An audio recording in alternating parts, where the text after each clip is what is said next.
Hello and welcome again to this 8th in a series of webinars delivered by Visit Scotland in conjunction with Business Gateway's Digital Boost programme. My name is Andrew Craig from Visit Scotland, and I'm joined again today by Graham Kerr from Targeting Innovation. Welcome back, Graham. Thanks, Andrew. A wee reminder that today's programme is part of a recovery package of webinars aimed at supporting tourism businesses as they look to reopen when feasible, and yesterday's announcements I hope gave you all a greater degree of confidence around when we'll be able to reopen. Just remember that today you're all attendees have your microphone and webcams off. They're all off automatically. We'll be distributing a link to a PDF version of Graham's presentation today at the end of the webinar, as well as asking for your feedback via a link that I'll highlight at the end of the session. And once again, we love getting queries and questions from you. If you have any queries about analytics packages, Google Analytics, whatever it may be, please ask them via the questions tab that you see in your GoToWebinar control panel. You can send them in, and Graham and I will have a think about them, and we'll spend 10 to 15 minutes at the end discussing those questions. Quick reminder that this session is due to go on today until 3:30, so we'll spend the last 10 to 15 minutes discussing any questions that you may have. Again, very quickly, this is a screenshot of the Digital Boost homepage. The programme delivers a lot of free services, including up to 21 hours of one-to-one specialist digital support. That's subject to your application being authorised by a Business Gateway advisor. And you can apply for that support online or via your local Business Gateway office to give them a telephone call. All the details are on the website. That's bgateway.com/digitalboost. And then all these workshops that we're delivering just now, and these webinars, the recordings will all be on the Business Gateway website, as well as on VisitScotland.org. And you can book your place on any future webinars. There's a couple more in this series on search engine optimization on the 25th and 29th of this month, and I'll explain, I'll give you more details on that later. You can book your places on those at bgateway.com/events. There are also online guides to 21 digital topics and video tutorials on a further 9 digital topics as well. So without further ado, I'll now pass things over to Graham Kerr, who's here today representing Targeting Innovation. Thanks again, Graham, and he's going to lead today's session. I'll just ensure that I allow Graham to share his details and share his screen, sorry. There we go. Is that you, Graham? That should be you. One second, it's not appeared yet. Yeah, that's great, thanks. Thank you, Graham.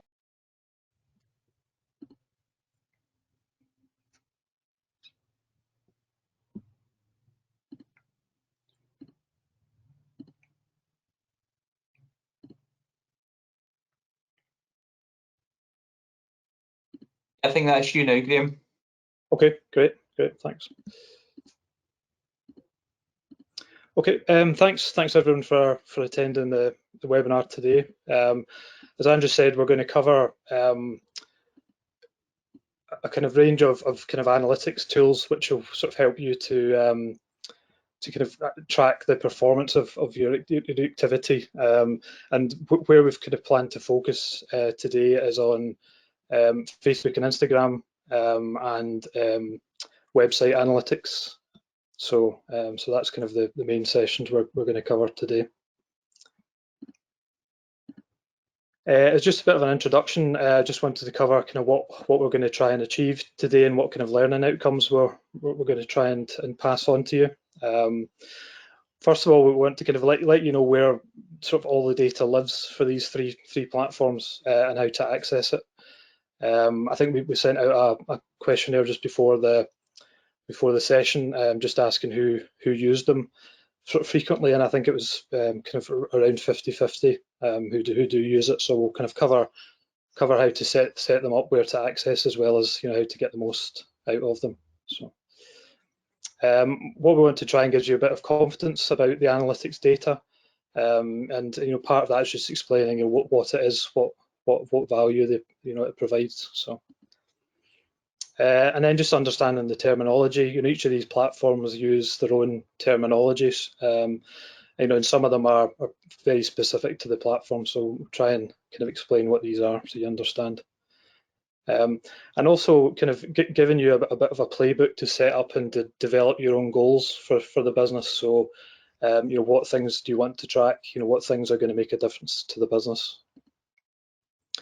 And kind of importantly, understanding how users are interacting with your online properties. So that could be, your website, Facebook, or Instagram, or ideally across all three, and how they interact with each other.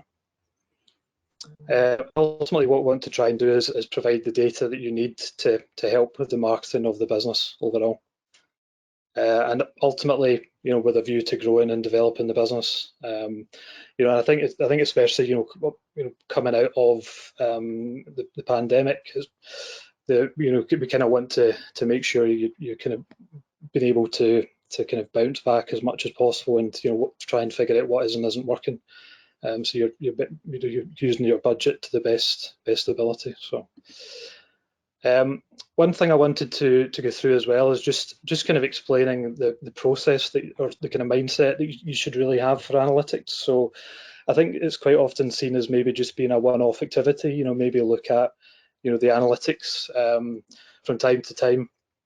But the key to it is that you use it and then you have some actions out of it. So this diagram really just explains what the process should really be. So first of all, you want to collect it. So we'll kind of cover off how you set up analytics, particularly for your website. You then want to measure the information that's important to you. You then want to kind of analyze that information regularly, just so that there's no point gathering the information if you don't sort of analyze and do something with it. And then ultimately you want to improve things. So you want to make improvements, and then it then goes back into a cycle to go, let's collect the data about those improvements, let's measure it, let's analyze it, and then it should be a kind of ongoing exercise. And kind of ultimately what you want to try and do is, you've got your marketing analytics, you've got your website analytics, and what you want to do is try and hit this kind of sweet spot in between. So you kind of want to use your marketing analytics to identify what's working, and then you want to marry it up with your website analytics to sort of show how your website's performing and whether that audience is working for the business or not. So and so today what we'll go through is, so this is a screenshot of Google Analytics. We'll go through that in quite a lot of detail. And then this is Facebook Insights. So this is the analytics that sit behind your Facebook business page. And then also Instagram. So these are sort of the analytics that you can get out of Instagram as well.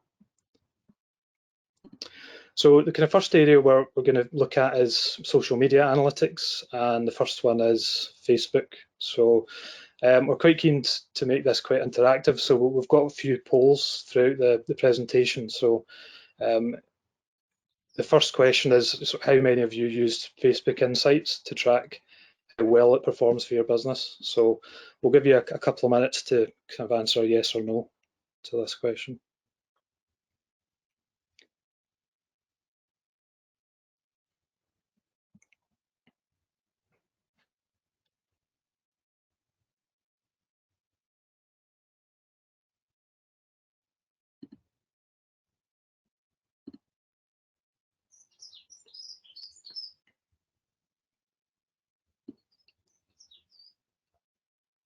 Okay, Graham. There we go. Okay. So it's kind of roughly 50-50. So 53% said no. So what we'll do is we'll go through all of the kind of key areas of analytics first, And then I've kind of recommended sort of 10 statistics that you should probably sort of look at regular basis, as a good starting point. So what I'm going to do, I'm actually going to go into a live account. We'll kind of play this by ear. Hopefully it will be fine with the internet connection, but if it's not, then if Andrew, if you let me know, I'll switch back. We've got slides for this as well. So what I wanted to do was go into a live account. So this is actually one of my businesses, Scots of the World, and what we've got quite an international audience, so we kind of thought it was quite a relevant example to show, where sort of international audiences are coming from, and kind of what they do on the Facebook account. So before we dive into that, it's just highlighted on the screen just now as where you would find that in Facebook. So you would go to your Facebook business page, and then on the left hand side there's an insights section, so that's what's highlighted in red. So I'll move across to the account just now. I'll just expand this a little bit. So essentially when you land on this section or this analytics package, you land on an overview page, and this essentially gives you a lot of the key data and information that you would want to see and to track. You can look at this data for different time periods. So just now it's showing 28 days. If you wanted, you could say, let's look at the last 7 days. But we'll look at 28 because it kind of gives you just a bit more information. We'll go into what each of these reports are individually, but this is quite a good starting point just to get a good picture of how your page is performing. So it gives you the kind of key statistics at the top, and you can go down and you can have a look at individual posts, how they're performing. So we'll go into this in a bit more detail, but this is quite a good starter. The kind of next area to go into is the followers section. So essentially this is showing you how many page followers you have, and again you can change the time period. So you can just look at the full quarter, you can look at a month, or you can look at the last week to see where your growth is. So we'll look at a quarter. So the good news with this page is there's been significant growth over the last few months, and it's been very steady. So you can kind of see that over time, and you can kind of look at individual dates if you want to. And what Facebook will do is, you might see this a bit better in the week report. It'll try and predict where you're going to be, in the next day. So that will try and predict, are you on a growth trajectory or not. You can also see where a lot of the followers are coming from. So and also, how many people are unfollowing you as well. So you can see from this, there's quite a lot of growth coming from paid. So the sort of dark grey is paid, the light grey is organic. So organic would be people finding the page, maybe people have shared the page and then they decide to follow from there. Unfollows are people that have decided not to follow the page anymore. So this is quite an important one, just to see what growth you're getting, and also to track the unfollows. If you're seeing people are dropping off, then maybe look at the content that you've maybe posted. It might just be stuff that's not relevant to the audience. And also you can see where these follows have happened. So people can follow your page on various different areas of Facebook. So it can be on your page, or it could be through ads. And so again, you can see quite a large proportion coming through the adverts, and quite a few on the page as well. So again, it's quite useful to see whether if you're running advertising to build an audience, that's if it's working well for you. The next section we'll go through is likes. So again, these are people that like the page. So it's a kind of similar report to followers. And again, you can change it by different ranges, And again, you can see, you know, what's it, you know, is it coming through paid, organic, you know, how many people have unliked the page as well. And again, you can see where this is happening. You know, is it on paid or is it through the page itself? The next report is reach. So this has got quite a big influence over what content you post. So you kind of want to see, you know, how much reach is my content getting, and essentially a reach is, you know, if somebody likes a page or they like a piece of content or they share it, then that expands your reach. So that's where you want that content to be really engaging, you know, engaging enough that people will share or they will like, because that then increases the reach that you'll have. So again, you can change the time period, weekly, monthly, quarterly, and then again you can just see you know, how much reach is the post had, you know, across organic and paid. So you can see, you know, in this account, for example, the last few days, you know, there's been a lot of organic reach, whereas, you know, previous days there's been a bit more paid than organic. So again, what I would do then is look back at the content, you know, kind of see what about that content has been engaging and what perhaps hasn't, if the results aren't as good. You can also track, you're probably aware, you know, people can react to the posts as well. So you can see the number of reactions, comments, shares, as well. So again, you kind of want to be able to track that. And again, you can sort it based on averages. So you can see what is the average for this period, and, you know, what days are above or below that average. You can also, if you hover over it, just see that data. So you can see how many shares, and, you know, how many overall reactions. And again, this is just very relevant to the content itself. So I would be looking at this spike on this day, just to see, you know, what content did we post there that's engaged a huge amount, whereas, you know, what did we post here that's only had 201 reactions. And again, you're probably aware, you know, you can, when you react to a piece of content, you can like, love, wow, haha, sad, or angry that content. So again, it's, you know, it's quite useful just to find out, you know, what reactions people have had. You know, obviously you want to have very few, if not, you know, hardly any angry. So I guess the good thing with this page is there's no angry, and, you know, there's quite a lot of kind of positive reactions. So again, that just helps you kind of figure out whether you've hit the right audience and kind of whether the content's engaging. You can also see how many people have hidden posts. So again, this just helps you identify if the content's relevant. If somebody can hide or report or kind of unlike the content. So again, it's just useful to track. And then, yeah, again, it just gives you a total reach. So how many people have been reached on each day.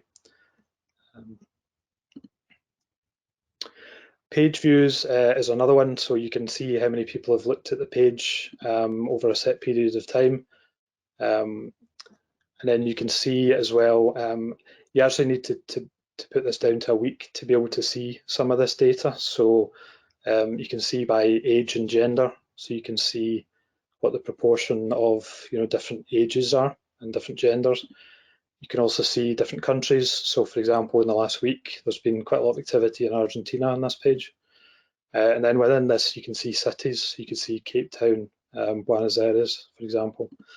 And then you can see by device. So you can see, you know, you'll find this a lot, you know, mobile devices are going to dominate a lot of the data these days. You know, this is how people consume Facebook in particular. Graham, can I just jump in very quickly on this, because the questions come in and I think it's probably pertinent to ask it just right now. Okay. Somebody that mentioned that their insights page is much more basic than this. They're using a phone. Is this view that you've got only available on desktop, or is it perhaps that the phone or the device they're using is in some way out of date? Yeah, so this is the desktop view. So you'll get more reporting capabilities on the desktop, right, rather through the app itself. So, Thanks. so yeah, I would kind of tend to look at the desktop wherever you can. So yeah, so you've kind of looked at the followers, who likes it, how much reach you've had, and how many people are seeing the page. What then you want to sort of look at is what are people interacting with when they're there. And again, you can track, depending on what calls to action you have on the page, you can track all of these as well. So if you're a local business, then you can get directions. There can be clicks for that. We don't have this on this example page. The only real sort of call to actions really are website clicks. Graham, I'm going to jump in just because there's a few questions coming in on Facebook Insights that I think it's probably well just bring them up just now whilst we're looking at it. Somebody mentions the numbers that you've got there, you're displaying for followers and like look similar. Is there any significant difference between them? Yeah, I mean, you usually find the numbers are very similar. It really just depends on how they interact with the page, whether they follow or like it. Yeah. Most people will follow it if they've liked it, and that's kind of generally why you'll see the numbers are very similar. Okay. I mean, I think if what's the difference between them? Between likes and somebody else has asked, what's the difference between likes and followers? Yeah, so somebody who follows will get regular updates, so they'll be notified when there's new content that's posted by the page. Whereas if you like it, then it's kind of really up to the Facebook algorithm whether you see that again. So it's kind of more commitment really to be a follower than somebody who likes it. So okay, your kind of ultimate aim really should be to get followers, because you'll get people more engaged. Yeah. Someone's asked what are paid followers? Yeah, so you can set up adverts to basically get engagement on the page. So you can say, right, I want to target this audience in this location, and I'll set a budget for to grow that audience. So you can set it to say, what I want to try and get is likes to the page, or you can say the most important thing to me is to get comments or to get actions on the page. So for example, like this report, if your main thing was you wanted people to go through to the website, then you can set up the ads to do that. But yeah, you can set up ads to try and grow the audience. Brilliant. That's where that report comes from. One final thing then, do you need a minimum number of followers to generate these stats? No, I don't think so. No, you just need to have a business account. Brilliant. Okay, thank you. So again, you can see how many people have say clicked on a button, and you can see actually. Sorry, I need to change this to week, and then you can see how many people. So this is probably not a good example because I don't have any data for this, but essentially you can then segment it by country, age, city. Similar to the report we saw a minute ago. One of the main things, though, I think to look at is your actual content and how engaging is that content, and also when's the best time to post. So for example, this account is quite steady. So each day of the week pretty much gets the same audience. The time of day, again, because it's a global audience, it's relatively stable.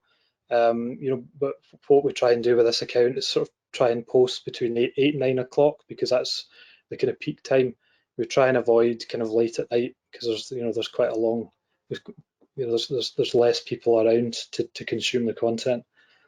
But then what you want to try and do is kind of look at the content itself, and then you can see the reach and the engagement that you get with various different types of content. So for example, I would probably look at this post and go, well, that's had a really good reach 10,000 people, and it's had a really good level of engagement as well. So you can actually click on each of these just to get an individual report. So, for example, it gives you a snapshot of what this was about. So again, this was a bit of history about this castle. But then it shows you the people it reached, the number of interactions, and then a full breakdown of what all of those interactions were. So you've got a lot of likes, loves, wows on the post. You can see how many times it was shared. 364. So and how many people clicked on the post, how many people looked at the photo in isolation. So I mean, there's a huge amount of information you can get, which is really sort of vitally important when you're trying to figure out what content is working and what isn't. So yeah, this report, you can look at every post you've ever done, just to kind of gauge and see what is working and what isn't. The next part is videos. So video is becoming more and more important. And, it's a medium that a lot of people want to consume, and so essentially you can track the number of minutes videos are viewed. You can also see the number of times your videos were played for at least 3 seconds. So you kind of that's generally the attention span you have with somebody if they're going to actually consume the video. You've kind of got 3 seconds for them to decide, is this something I want to actually watch or not? So these kind of statistics are quite important to keep a handle on. And again, the same with the posts. You can look at each individual post, and then you can look at the data behind that. So yeah, you can see a snapshot of the video, and then you can see how many looked at it for 10 seconds, and kind of various pieces of information. So again, it's just especially with video, you tend to kind of spend quite a lot of time producing it. So you kind of want to make sure that it's valuable and it's adding value, and what's working better than others.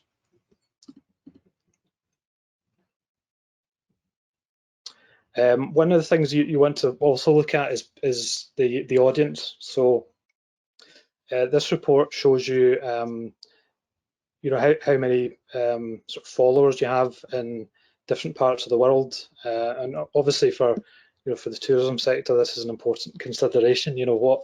What countries are most engaged with your page, and it also shows you demographics. So if your business is focused on specific demographics, then again, this is important to make sure you're reaching the right audience.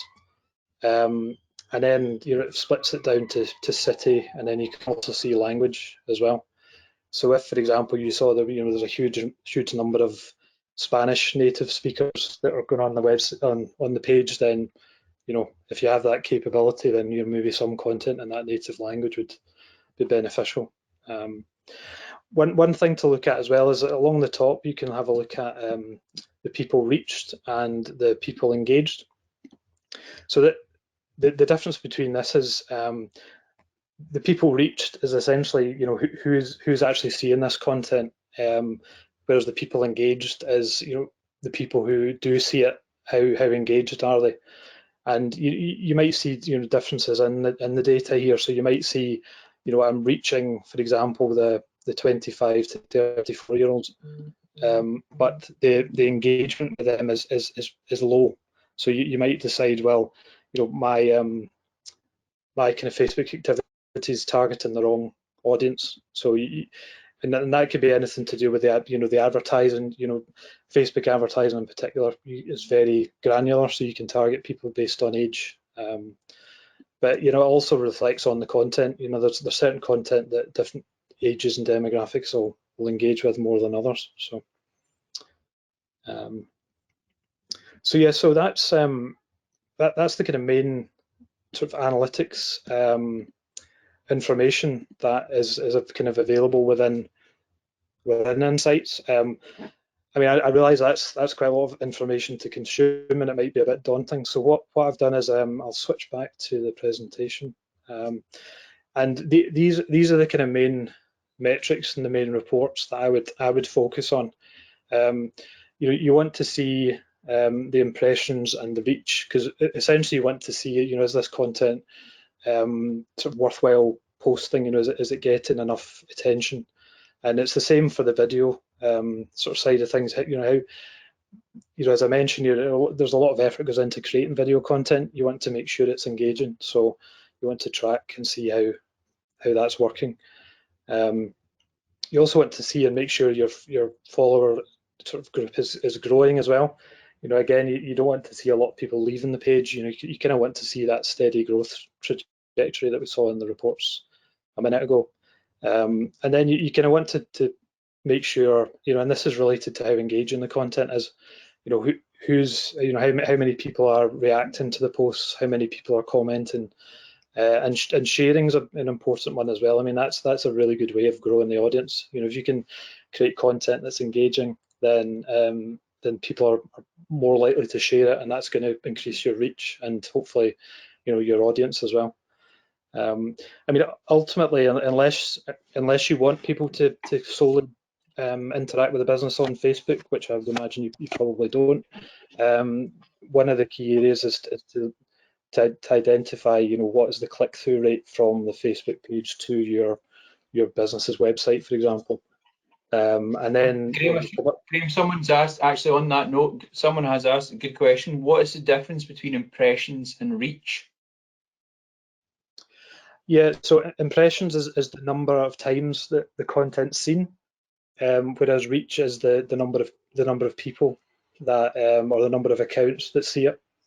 So for example, somebody might look at a piece of content more than once, so that would be an impression, whereas the reach is the number of people.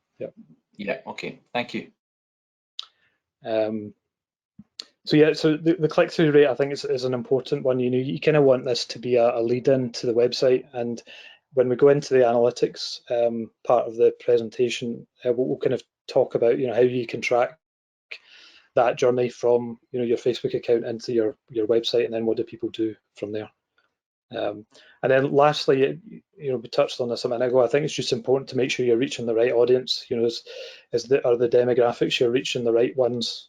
Because essentially that'll then influence a lot of this. If you're not hitting the right audience, the reach, the reactions, the shares, etc., are probably not going to be as good. So the next part we're going to go into to look at is Instagram. And again, we've just got a sort of poll question on this. Just how many of you use Instagram Insights to track how well it performs for your business? So we'll give you a couple of minutes just to answer that.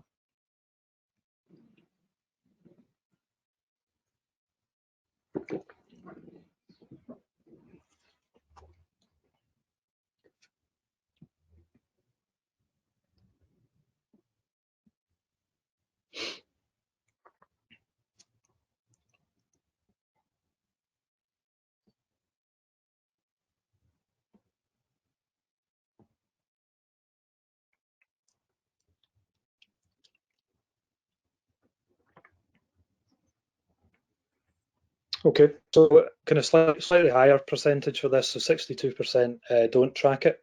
It's not really that surprising because the actual analytics platform behind Instagram isn't as comprehensive as Facebook, and we'll kind of we'll go through that as part of this webinar as well, just to explain that. So there's views that you can see. So if you join or integrate your Instagram with your Facebook, there's reports that you can see within Facebook as well. So these are a couple of screenshots of some of the reports you can get out of that. So it's called the Facebook Business Suite. So it's again, you'll be able to access that if you have a business page. But it's worth sort of linking the two together so you can see the metrics in the one place. It's one of the advantages with Facebook owning Instagram now. So this initial report just shows the reach. So again, it's very similar to Facebook. How many people are we actually reaching with this content? And then again, you've got all the demographic information to see is it the right audience we're reaching. One thing that you'll need to do if you haven't done it already is you need to convert your account from a personal one to a business one to be able to get these insights, so that they're not available through a personal account, and they're also only available through the app. So we're not going to be able to dive into an account for this today. I've really only got screenshots because you kind of need to look at it on your phone. And I kind of mentioned that Instagram and Facebook have also got this issue at the moment. Is there's a few issues around some of the reporting kind of related to sort of privacy regulations in the EU. So some of the reports that used to be available on Instagram now aren't, unfortunately. So some of the more granular information about who's looking at certain content is no longer available. But there is definitely still some relevant reports on Instagram to have a look at. So again, sort of similar to Facebook, you've got a range of reports that you can look at to see how many people have followed you, how many people have unfollowed, what are the top locations that they're following from, the age range, when are the most active times, and sort of gender information, sort of demographic information as well. So you'll probably see a difference between Facebook and Instagram. The kind of Facebook audience tends to be a bit older now. It wasn't the case when Facebook launched. It was very focused on a younger audience, but Instagram particularly now is it's kind of leveled out a little bit, but it tends to be a bit of a younger audience. So within this as well, you can then go and look at individual posts. So similar to Facebook, you can go into each one and you can get a variety of information as to how well it's performing. So there's kind of various pieces of information you can get from here. So you can see how many people have visited, what the reach has been, how many interactions you've had. There's also kind of other reports you can kind of scroll down to see more of this, but you can see how many times have people clicked to call, how many comments have there been, impressions, kind of various other statistics as well. So it gives you quite a good insight as to, again, how each post has performed. You can also do that for stories as well.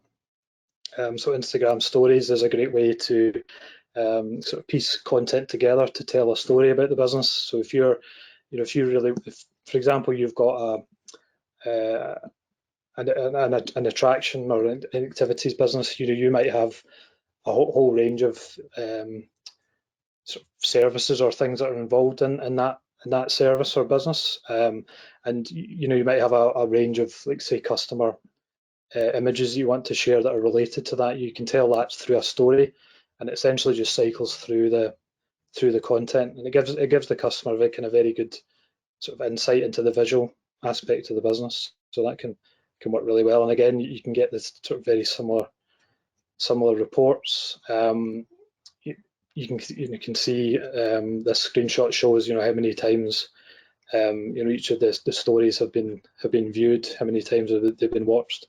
And again, the kind of main part of this is just to make sure that the content that you're posting is relevant and is working.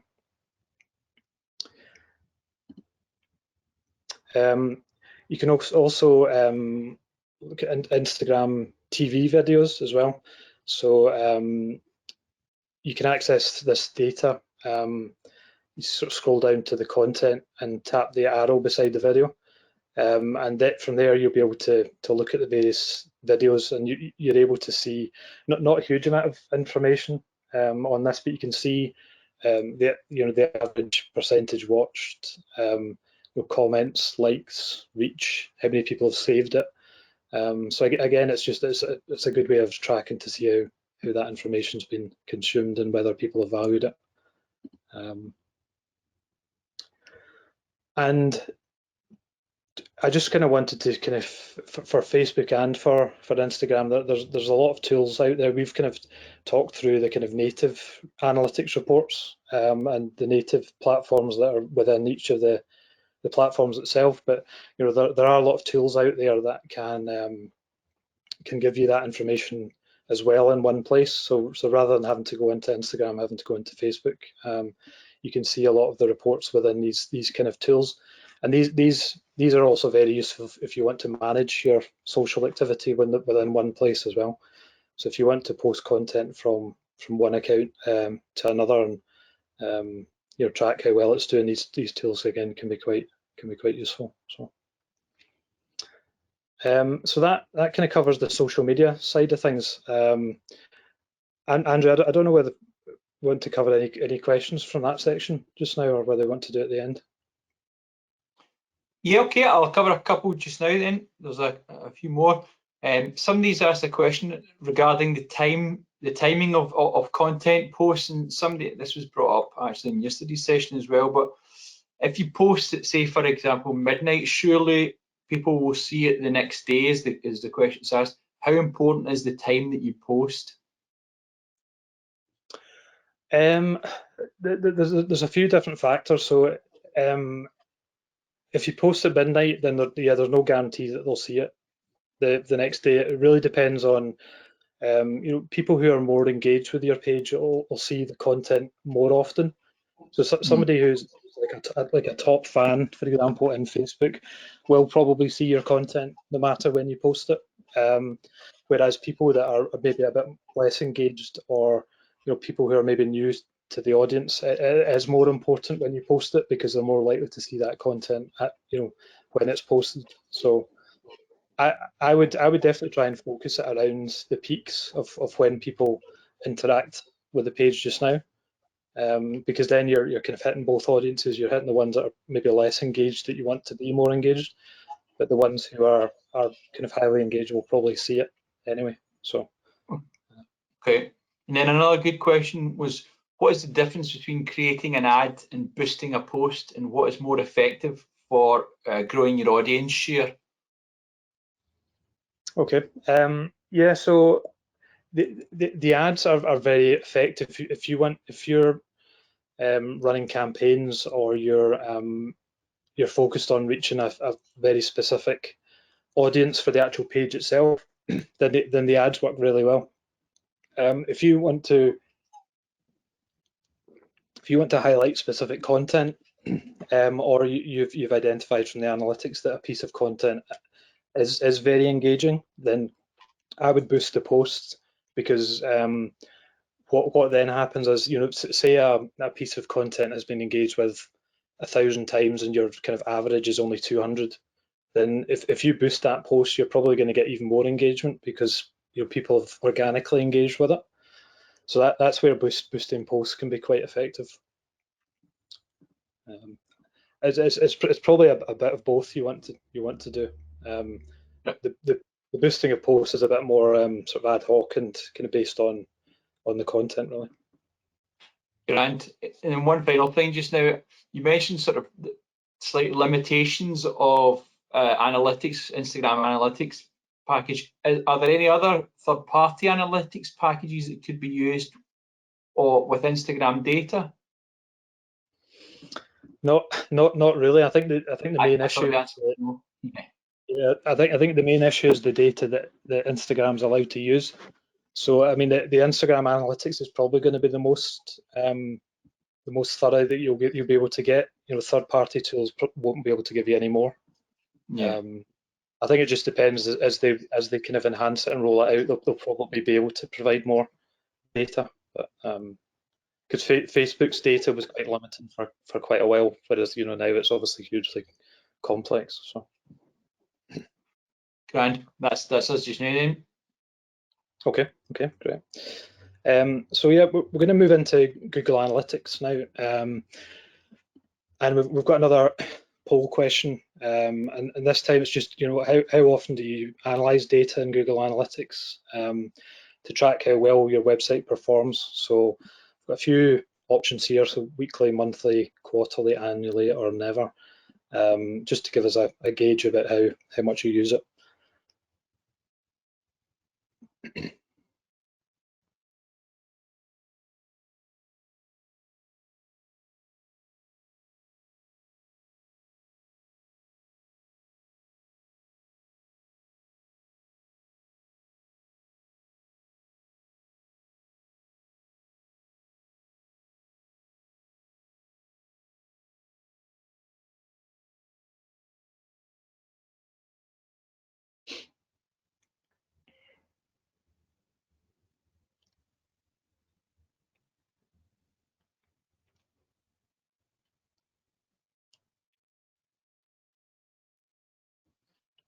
Okay, so 40%, the biggest one is never.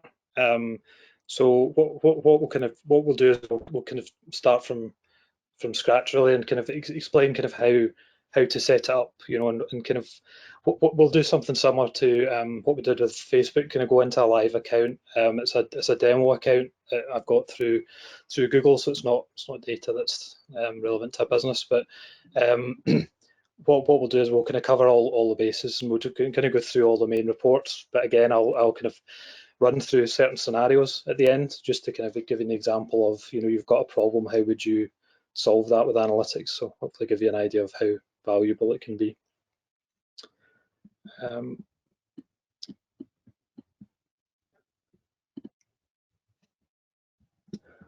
Okay, sorry, 1 second.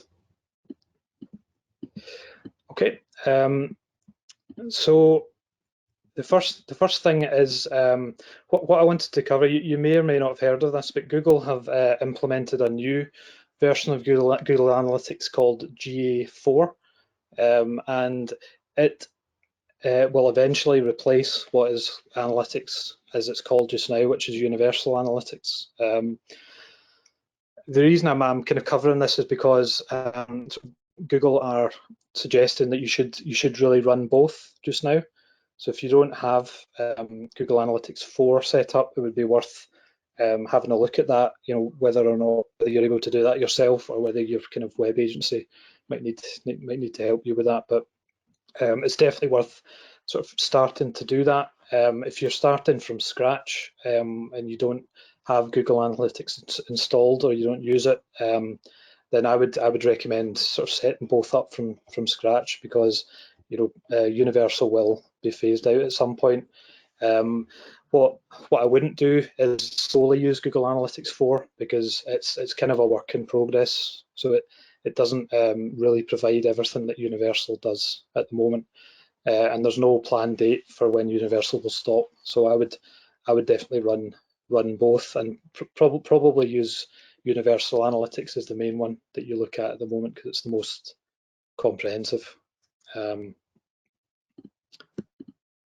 So yeah, this just shows you the difference between the two platforms. So this is Universal Analytics. This is what it looks like, and then Google Analytics 4. It's got a new look and feel and a new structure. So it's always a bit of a learning curve when Google introduces these new systems. You need to learn how they work. But yeah, I would definitely try and sort of look at both.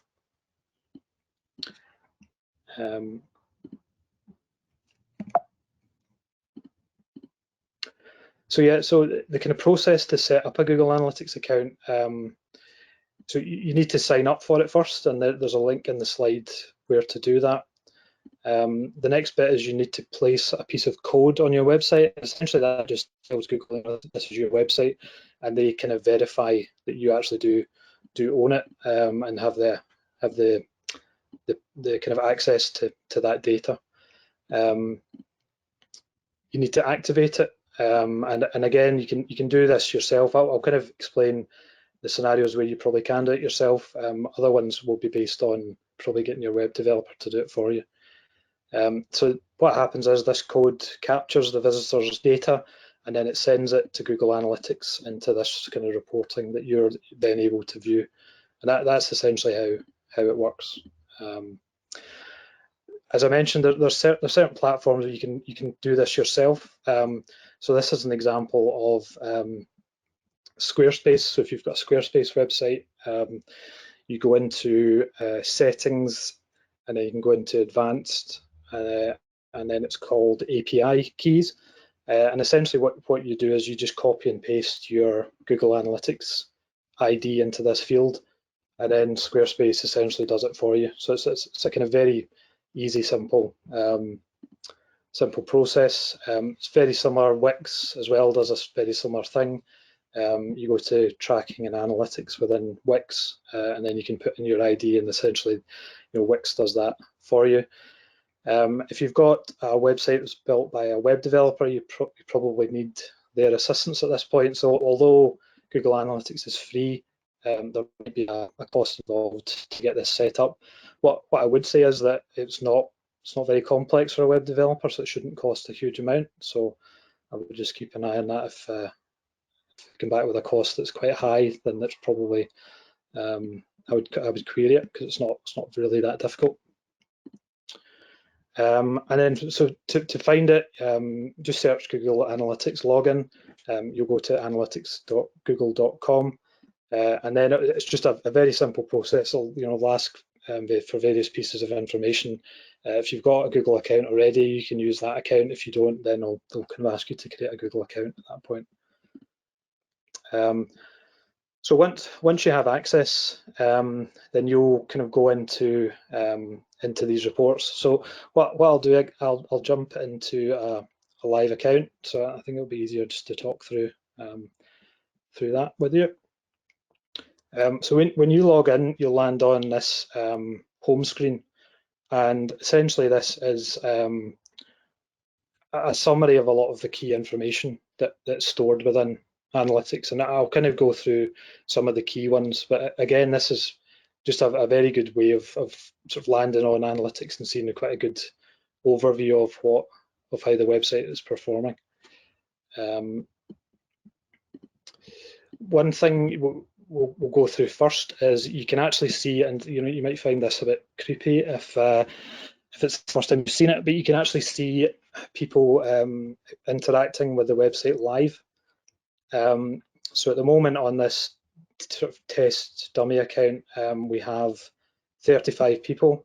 62% are on a desktop, 32 on a mobile, 5 on a tablet. This is a list of the pages that people are currently on. And then you've got a map which shows where they're from. So we've got 2 in Dublin, 2 in New York, and then 1 in Zapopan, wherever that is. So what you can see various reports within here. So you can see, the top locations. You can see the countries. Where the kind of major countries are at the moment, where people are.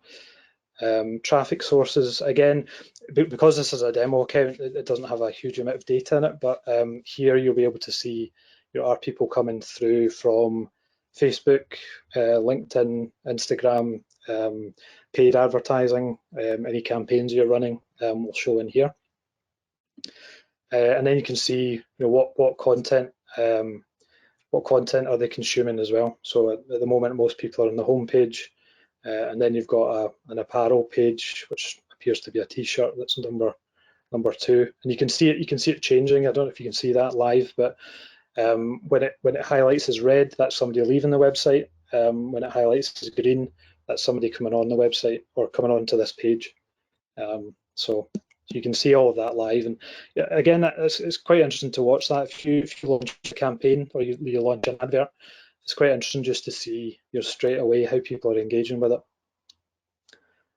And then conversions, and we'll go through this in a bit more detail, but you can track how you want people to convert on the website. So whether it's your phone calls, inquiry forms, online booking, you can track all of that. So that's a real-time report. So that's people who are actually doing this right now on the website itself.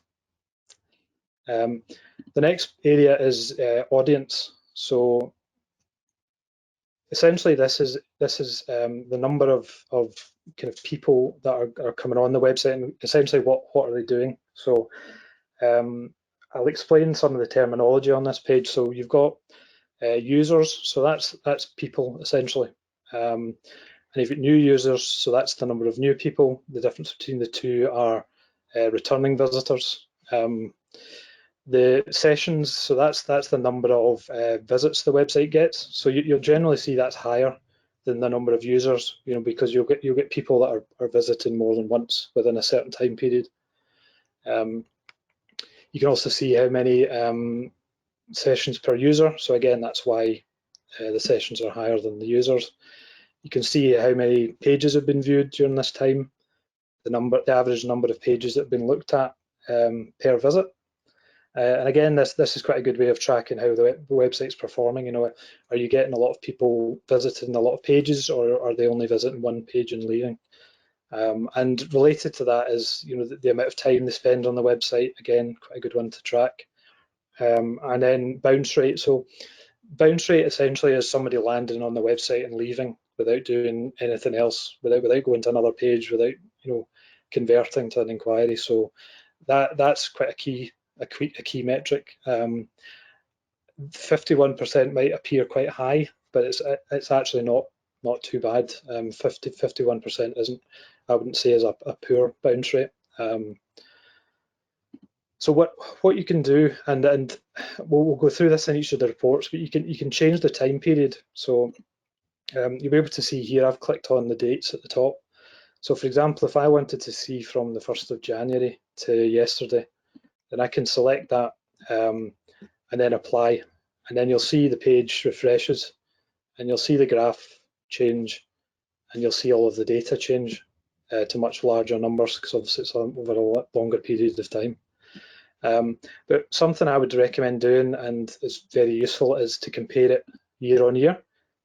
So you click on compare to, and then previous year, and then apply, and then what you'll see is the graph is, there's now 2 lines. There's one for this year, one for last year, and then they introduce new statistics against each of these metrics, which is a percentage increase or decrease. Essentially, green is good, red is bad. So it's just a very good way of tracking whether you're performing better than you were last year. And again, for the tourism sector, this is a big thing to track usually. Because there's different peaks and troughs through the year. There's booking periods which are obviously busier than others, and quieter times of the year. So what you don't want to do is, for example, is compare a January to an October, for example, when a lot of your bookings come in January. So the kind of caveat to this, I guess, just now, as we're coming into a year from the start of the pandemic, so these kind of reports are going to be less kind of effective when it's year on year. So within here, you can look at sort of various information. You can see demographic information. Again, so you can see the kind of age ranges, the gender kind of range that you're attracting as well. The location side of things is something I'll go into, because I think, again, that's important for this sector. So you can see in here, United States for this website is the top one. And then each of these pieces of information that we saw earlier in the presentation was, you can track each of these for every country. So you can see, what is the bounce rate like for America. So you can see here it's 40%, whereas India is 60%. So that would indicate to me that the US audience is more engaged with this website than the Indian audience, which may be good news or bad news depending on what the business is. And then this conversion column, again, we'll go into conversions in a minute, but essentially these are all the inquiries or all of the conversions to sale. So again, you can see how many of these goals were achieved for these different countries. But then you can actually drill it down. So if you wanted to look at United States, you can then look by state. So you can then see, so within California, where are the visitors coming from, and then it gets into hugely granular detail. What towns, what cities, and again, you get all of this information. So there's a huge amount you can look at. I won't go through all of these reports because a lot of them are kind of very, very detailed. One thing I'll kind of highlight though is mobile. So mobile more than ever is vitally important. It's a key ranking factor with Google. A lot of people, what you'll find, this demo account is actually an exception. A lot of websites you'll find the mobile audience is bigger now than the desktop. So it's very important to track, how people are interacting with the website across these different device types.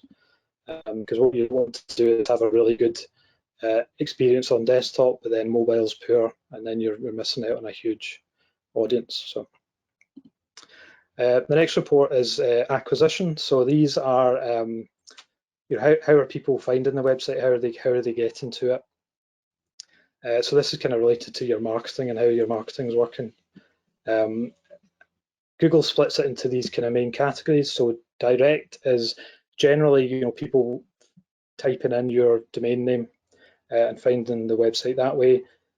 Paid search would generally be some paid advertising that you do, whether it's Google or other platforms. There's always an other category. This is kind of where Google maybe struggles to identify where to put that traffic into these categories. So you'll generally find there is another section. And then some of these other important ones are organic search. So that's how you're ranking Google organically. Referrals is quite an important one, I guess, for this sector as well. If you're listed on different websites, what tracking how effective that is for the business. And then social media, going back to Facebook, Instagram, you can track and see what that audience is like. So you can see how many visits they've have come through. You can see their behaviour, so you can see the bounce rate, the number of pages, and then the conversions. So and then this is because we've sorted this year on year. This is showing year on year figures. So you can see that organic search, for example, is down 99%. So again, that would be a big alarm bell for me to see that. And then the behaviour of the people who are landing on the site again is worse. So this is the kind of information you kind of want to drill down into when you're looking at how you're attracting people to the website. You can, as with all these reports, you can go into a lot more detail. So if you see one area that's maybe an area of concern or you want to look at a bit further. So I think we looked at organic search in that example, so you can click on that. And again, you can just see all of the reports related to that one activity, and then you can see whether there's peaks and troughs through different periods of time. So again, it just helps you to analyse and see what's working and what isn't. Again, there's kind of various other reports. I won't go into them all because some of them are quite complex, but I'll kind of move on to behaviour. So this is kind of how people are interacting with the website. And again, these are quite, I'll explain the terminology here as well. So page views are, the number of pages that people view, the average time on a page. So, that tracks, when the amount of time between somebody visiting one page and another. The bounce rate again is, how many people land on a page and leave. And then the exit rate is, how many people land on that page and leave from there. So these are the kind of overview statistics, but then you can look at each individual page itself. And again, you get all of these additional reports. So the home page, for example, you can have a look and see how's the home page performing. And this is important. We did a session on user experience last week, and one of the things you want to track is I've updated a page, and I want to track is that performing better or worse than it did before. So this is kind of where these reports can be very, very useful. And again, exit pages, you kind of want to review this regularly just to see what pages are people leaving from. And obviously what you want to try and avoid is people leaving from a page that would result in an inquiry or a booking. If you see pages that are like that, then there's probably an issue that you maybe want to look into. It might have something to do with price, but equally it might have something to do with the website itself. So, and then the last bit is conversions. So you want to set up goals on the website, and we'll talk through that in a minute, just how you would set goals up in analytics. And what you want to try and do is decide on what do you want the aim of the website to be. Is it phone calls? Is it inquiries, inquiry forms? Is it online bookings? And what you can do is you can set all of these up to see how many people actually complete these goals. So for example, in this one, we've got how many purchases have there been, how many people have entered the checkout, how many people have registered. But you can have as few or as many of these as you want. But then you can also see kind of where a lot of these conversions are coming from. And again, because we're looking at year-on-year figures, so for example, Google CPC is Google Advertising. You can see how many goals have been completed this year versus last year. So in this scenario, it's up 144%. So that would be good news that that's performing very well. Again, we looked at organic traffic here, and there's only 200 conversions versus 7,600. So again, that's a huge area of concern if you see things like that. And then just if you have online booking or e-commerce on the website, what you can do is you can look at what is performing, how much revenue has been generated through the website, how much, what products are people booking, and there's a huge amount of information. What's the average order value? And again, the good thing is because all of this is in one analytics package, you can then drill down to specific information and look at one product and go, where's all the visitors coming from? How engaged are they? Are they converting? So now I've kind of explained the kind of huge range of what you can look at. I'll just quickly go through a couple of scenarios. So one would be, so I'm interested to see what countries most of my bookers are coming from, and has this changed during the pandemic. So I would go into audience, geo, and then location. And then you would, as we've done, look at the year-on-year figures. So this is how you look at America and just see, is it more engaged than it was a year ago? And in this example, it would be. I mean, the revenue is up 1,000%. Transactions are up 828%. So that's a good indication that's performing well. Another scenario would be, I'm concerned about my paid advertising. Why aren't we getting as many bookings? So for this, you would go into Google advertising report. So you would go into acquisition, and then there's Google advertising, and then you can go into campaigns, and then you can see, how has the campaign performed? How many clicks are you getting? What's the cost? And then how engaged are the audience, and and ultimately have they converted into a goal? So yeah, I mean, these are the kind of scenarios you can kind of go through with analytics to try and identify or solve problems.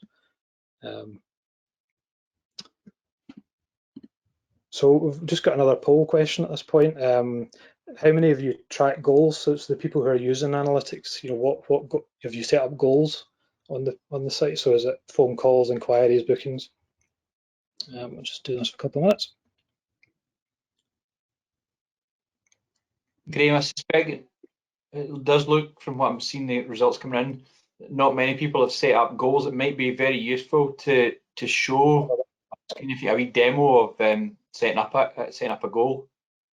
Yeah, we'll go through. We've got a couple of slides on that. Brilliant. Yeah. And even giving advice around what you might need to do, or how to speak to your web designer about setting up cross-domain goals. So from tracking something that goes from your website to your booking page, if your booking page is on is hosted on a different URL, for example. Yeah. No, we'll do that. No problem. Yeah. Yeah.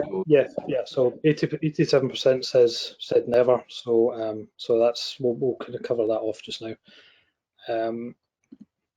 So what you can do, you can set up 4 different types of goals. I'll focus on the first one because that's really the one you probably want to pay most attention to.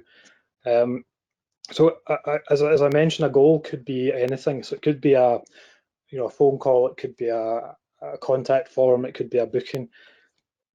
And kind of generally, what you want to try and do is set it up so that when a booking's made, you land on like a thank you page or a specific page, and that then allows Google Analytics to give you a report to say how many people have landed on this page.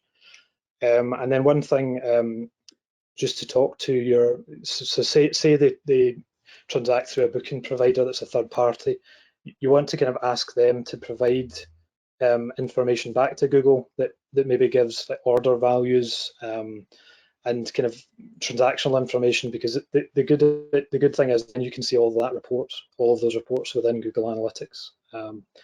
So what I've done is I've just provided a few guides as to how you can set up these different goals.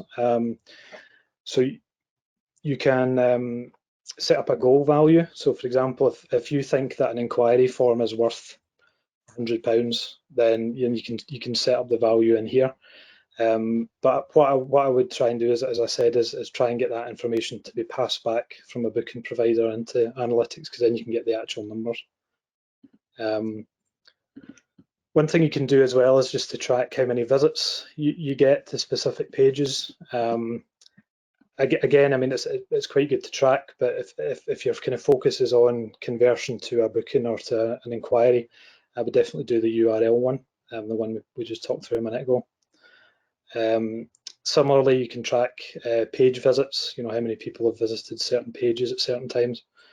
And then event goals. So this is quite interesting. If you're trying to track how people are interacting with different parts of a page, you could say, so how many people click on this button, or how many people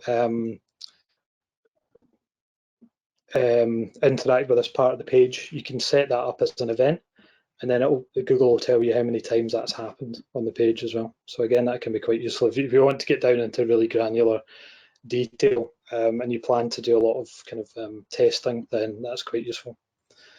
One of the most important things, and again, this is something to speak to your booking system provider if you have a third party for that, is just to try and get this. It's called a goal funnel, and essentially this tracks people through the booking process. So when somebody clicks on the button to book, where do they drop off during that process? Is it getting their details? Is it at the price? Is it availability? And then how many people come out the other end having completed a purchase? And this can be hugely useful to go, a lot of people are dropping out of the price. So it's maybe a price issue that people are doing that, or we're maybe asking for too much information at the the customer details section. So we'll maybe reduce that if we don't need all that information straight away. So this can be a huge benefit if you're trying to get people to convert on the website.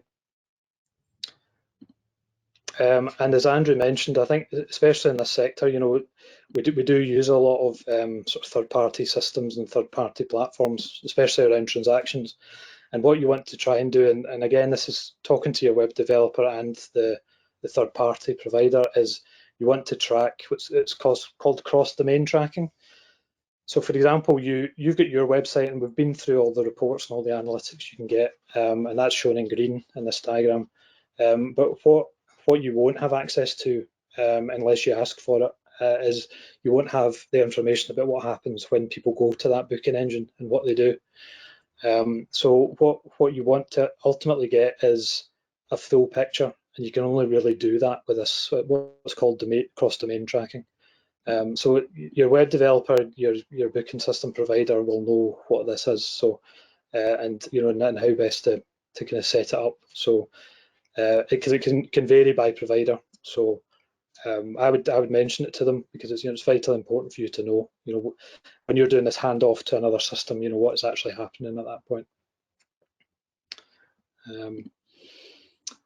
Just a couple of final things before we have questions. One thing you want to try and do is to track campaigns that you're running. So you might have an offer, or you might have a campaign, an advertising campaign that you're running. To be able to track that in isolation in analytics, you want to set up a specific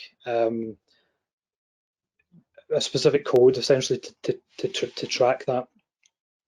And to do that, we've provided a link here to be able to do it. It's a very simple process. You just go through, enter the information that you're trying to track, and then what will happen is you'll have that that campaign set up within your analytics report, which means that, for example, if you've got a spring campaign you're just launching, you can go in and see all of the reports that are specific only to that campaign and that advertising. Whereas if you leave it open, it's then very difficult to track that in isolation. You don't know exactly how that's worked. So that this tool is very useful. Again, it's once you've done it once, it's very easy to set up. And then one thing, I mean, this is maybe getting a bit technical, but one thing you want to ensure is that you're tracking everything on the website. And again, your web developer should be able to help you with this, but if you want to check it yourself, there's a tool called Google Tag Assist, and it allows you to track whether your analytics is actually tracking on the website or not. Because if it's not, then you're not going to get any of this data or any of these reports. So you can see in this example, there's a screenshot that has Google Analytics at number 2 in red, and that essentially is saying that analytics is not being tracked on the website. So again, it's just something to keep an eye on, because if this isn't in place, you won't get this data at the end of the day. So yeah, I think that's the end of the presentation. I think we've got 10-15 minutes for questions. Graham, that was phenomenal stuff. Thank you so much. I'll stick my webcam on. Thank you so much for that. We've gone over most of the questions actually as the webinar has gone on. So we have further questions at the moment, but please feel free to send some in. I just had a quick question myself in terms of the tracking code that you add for Google Analytics. Should that be added to every page of your website to check what's going on in it, or is it only on certain pages? For example, should it be on old pages or pages that are no longer in operation? Every single page? Yeah, so when you install the analytics code, you can generally put it in a place that's site-wide, so it tracks every page.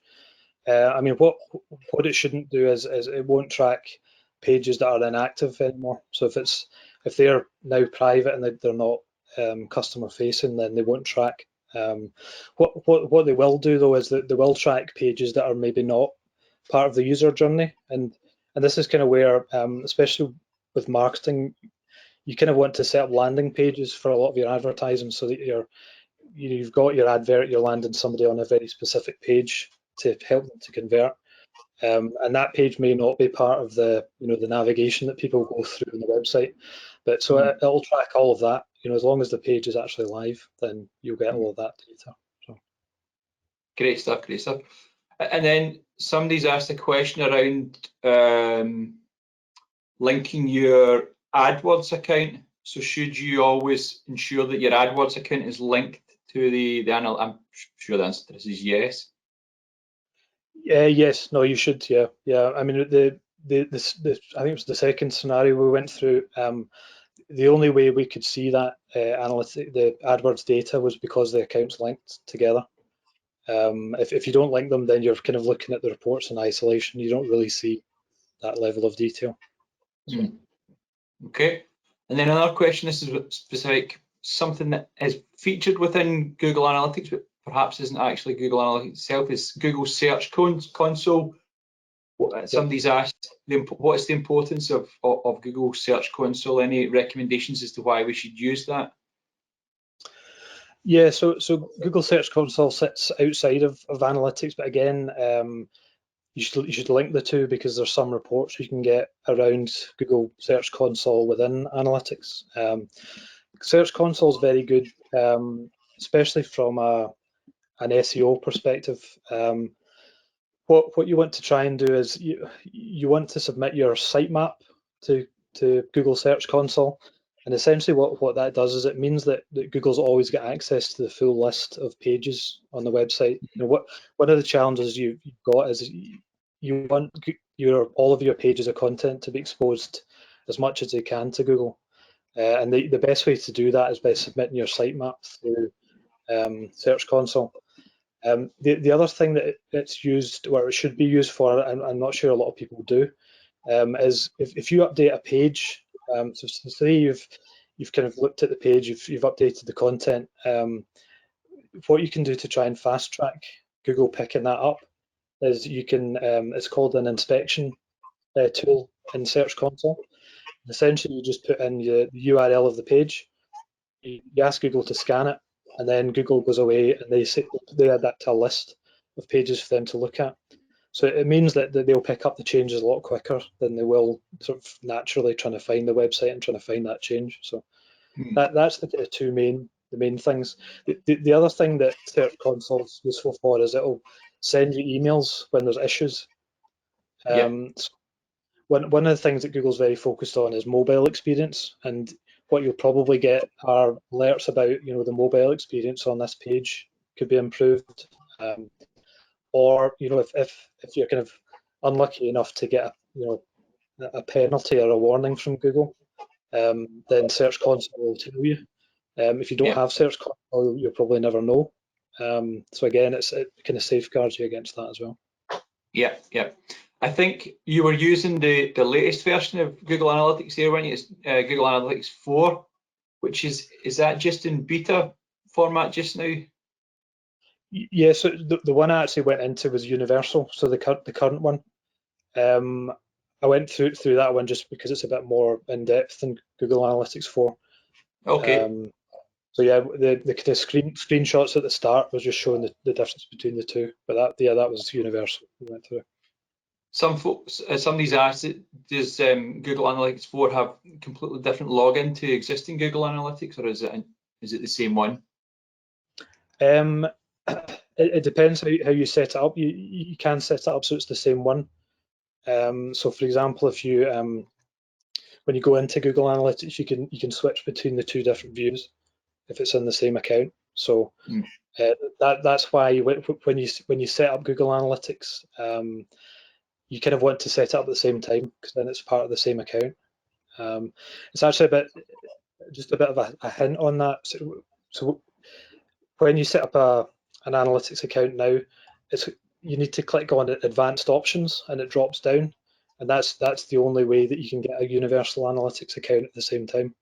I don't know why Google hasn't made it very obvious, but that's what you need to do. So if you are setting one up, I would click on that advanced options to make sure you're setting both up. So.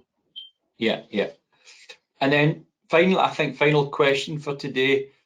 What are your 3 top tips for someone who hasn't used Google Analytics before? I would probably kick things off and say there are loads and loads of courses on Business Gateway's website on Google Analytics. Have a search there, and then speak to your web designer about getting Google Analytics code put on to your website if it's not there. Anything else, Graham, that you can think of? Yeah, I mean, I think we kind of ran through a lot of reports, but I think probably the main 3 are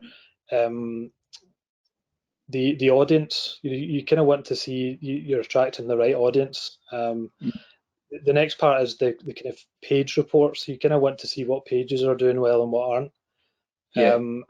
And then you kind of want to see, if you're doing marketing, you kind of want to see, even if it's just the overview reports, to show, how much traffic, how much engagement are you getting from all the marketing you're doing. I think those are the 3 things to focus on. And I would start with the overview reports, because it can get quite complex when you go into the detail, but the overview will at least give you an idea, generally of how things are going. Yeah, you mentioned the page side of things. There is. We used to always discuss what an appropriate bounce rate would be, but there's so many different schools of thought in that. Anything that just a final question, anything you think about that? Well, people used to say for mobile sites it was under 15, for desktop sites under 40 was good. Any thoughts on that? Yeah, I mean, I think it's probably got worse recently, I think, because a lot of people will do a lot of research, and they won't necessarily interact with every website they go on. I would say certainly below 50 is good, but some websites that perform very well still have a bounce rate of 60, 65. Really just depends on the industry and kind of what it is, but I would say kind of Very good at is between 40 and 50, I would say. Yeah. It's, I mean, something to look out for in analytics with how we do this is, it used to be, certainly it's not such a problem anymore, but it used to be, analytics used to flag up spam traffic to your website. It was helpful for seeing if there was a lot of spam traffic hitting your website, and you'd see if there was a crazy high bounce rate of, you know, sometimes it'd be almost up to 100%, then you'd be able to speak to your website and say, what's going on here, why is this happening? And there would be ways that you could get that sorted. So that's another thing I suppose you can look out for. Yeah, I mean, one of the reports to look out for that in particular is the referral report. So you can generally see, you know, as Andrew said, if the bounce rate looks really high, then if you look at the referral report, that'll probably see if it's coming from a specific place that's maybe a source of spam. So, as Andrew said, your web developer will probably be able to block that. Graham, that's brilliant. Thank you so much for today. That was incredibly helpful stuff. So many questions came in, and I think we answered pretty much most of or all of the questions that came in today. I hope all of you who have attended this session have found it beneficial. Just a few final points. We have another couple of sessions coming up at the end of the month. On the 25th, we have Search Engine Optimization for Tourism Businesses, Part 1.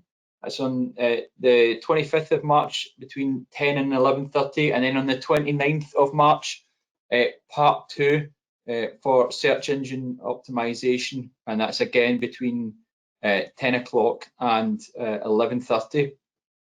And then finally, just a thank you again for attending. You can complete a short feedback form at businessgatewayfeedback.com, and the PIN for today is F55F. And then again, we'll be distributing the handouts in due course via email, but if you'd like to look at them just now as soon as you can, then there's a little link there. Take a screenshot of that. But failing that, Graham, thank you again for your time today and for the way that you went through things so judiciously on analytics. Really appreciate that. And all that it leaves me to do is to say thanks everyone, and we'll see you again soon, hopefully for the two SEO courses at the end of the month. Take care everyone. Have a good afternoon. Bye now. Thanks. Bye.